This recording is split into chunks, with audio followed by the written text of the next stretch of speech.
as we witnessed in the first two episodes, WandaVision will be exploring multiple sitcoms throughout multiple decades within this crazy world that has been fabricated, whether it's by Wanda herself or by Mephisto or whoever.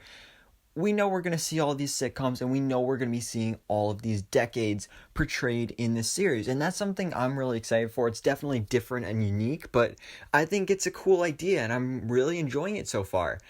And of course, recently Paul Bettany has been involved in a bunch of interviews talking about WandaVision.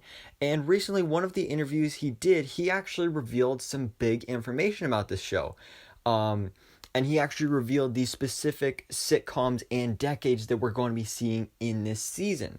So I just want to do a quick breakdown, so you know like what we're seeing, and also I think it's a great idea that now that we know what shows are being adapted here, you should go ahead and watch episodes of these shows before we see the episodes on WandaVision. Then you can really enjoy the nostalgic feel and how accurately they represent these shows.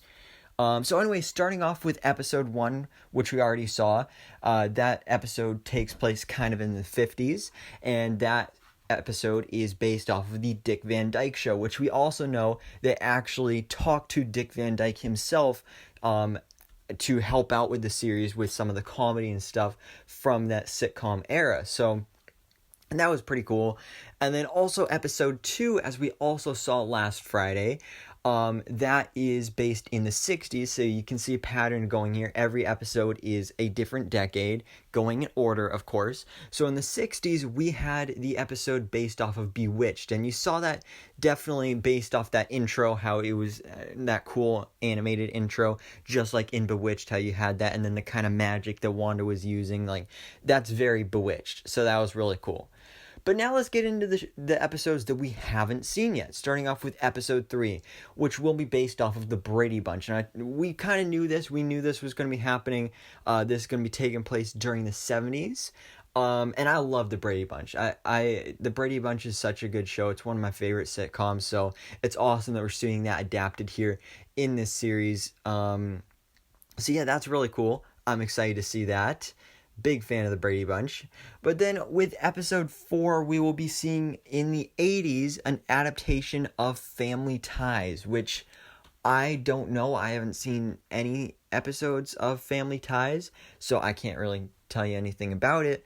But it is for the 80s, so that's cool. And Paul Bettany did mention that there was going to be a character in that episode similar to Tom Hanks' character in that show, where he was like a drunk uncle or something like that.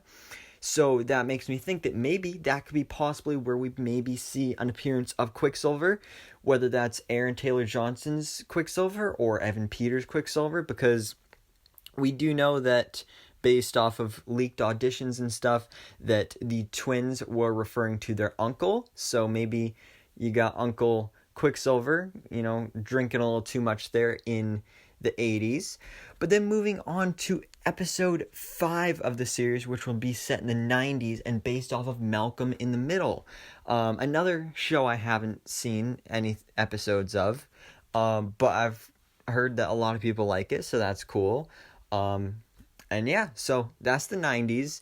And then, of course, we will get to present day, or kind of just like the 2000s, with episode 6, which will be based off of Modern Family, which also I have not seen any episodes of. That actually just ended its series, I think, too. So yeah, that's cool. Like I said, don't really know much about it. But yeah, those are the first 6 episodes, the sitcoms they're based on, and the decades they're based on as well. Now, you notice that we know we're getting 9 episodes of this series in this first season, and that's only the first 6 episodes. And both Paul Bettany and Elizabeth Olsen have said that it's going to really ramp up, and really in those final 3 episodes is where it's going to go full-on MCU superhero mode. So it seems like starting in episode 7 is where we're going to be getting back to present day, post-Endgame, in the real world. And, the mystery will start to get unraveled with Mephisto, hopefully, with Agnes, whatever her role is in all of this, and Sword, and all that good stuff. So that gets me really excited because I know a lot of people really didn't care for the whole sitcom vibes that we had for the first 2 episodes.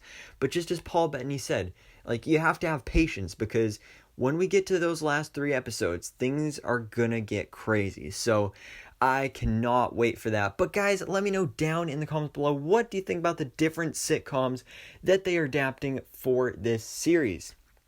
So thanks so much for watching. Please drop a like if you enjoyed this video and hit the subscribe button so I can keep you up to date on everything that goes on in the Marvel life.